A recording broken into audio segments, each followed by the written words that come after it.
Welcome back to Market Talk. I'm your host, Ibrahim Sani. We are talking about Budget 2018.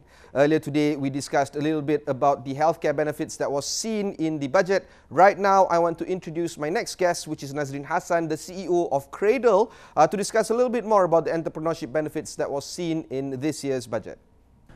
It is one that encourages private investment, and that is something that I think that the industry should be happy about, and it's a step in the right direction. We would like to see perhaps a reduction in government funding on some of these things. So encouraging private investment is definitely the way to go.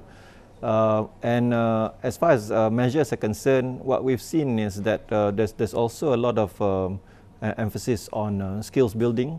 There's also a lot of emphasis on things like robotics. For instance, there's a Futurized Center, which I think has been a strong initiative that's been pushed by the Secretary General of the Ministry of Finance, Nazrin Hassan. And also some pretty innovative things like the 1.5 billion intellectual property financing program. In particular, the two that I would like to highlight is that now companies are allowed to invest in startups, for example, up to a maximum of 20 million per year, and they are allowed a tax exemption, or I think a one-to-one tax exemption on that. That's going to encourage a lot of investments into startups, where corporates can start playing a role. And I think this is important in two ways. One, we're bringing private investment into the small companies. Secondly, what we're doing is we're getting the large companies to know what are the frontiers of innovations that is happening. And that can only be led by small companies. This interaction between big companies and small companies has to start happening. I think this incentive is something that's going to bring more benefit than just more private investments coming in. We may actually be seeing a cross-fertilization of large corporates and small startups that will bring about not only a sharper implementation by large corporates, but also perhaps a budding M&A market. Well, 70% of it comes from the private sector in the general broad economy.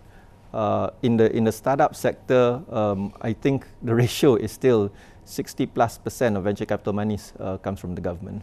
So initiatives like the corporate tax incentive, the one I mentioned just now, and the extension of the angel tax incentive is definitely a step in the right direction to ensure that private investment keeps growing. If you've seen the growth of equity crowdfunding last year, that was mainly fueled by angel investors who wanted to participate in basically funding startups.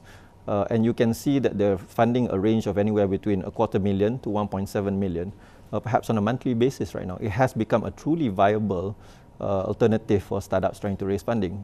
It is going well. I think you have to bear in mind the growth of the angel investor community is something that has to be done gradually. There's the process of education, because angels have to learn how to invest. There's the process of actually investing and building up a portfolio, and then there's the process of exits. It isn't until the first wave of exits get to happen in Malaysia that other angel investors will be encouraged to come in. I'll give you an example. In the UK, it took them 7 years to reach the first 1,000 angel investors.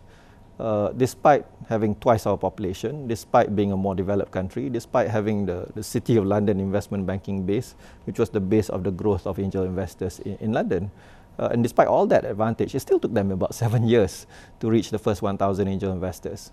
And I think in KL, where there's a much smaller, wealthy individuals and high-income individuals base, it will take a bit of a longer time, but equity crowdfunding is actually accelerating that. So what we're seeing is a pattern where instead of maybe one angel putting in 50, 100, 150,000 of his own money, he'd rather pool all of that into investments like equity crowdfunding, where he gets a portfolio of perhaps 10 deals with 100,000.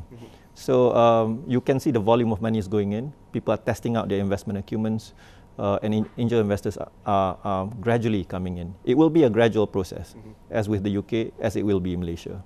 We'll take a short break, but when we come back, we'll speak to PwC about the shortening or the lessening of the personal income tax bracket. Don't go anywhere.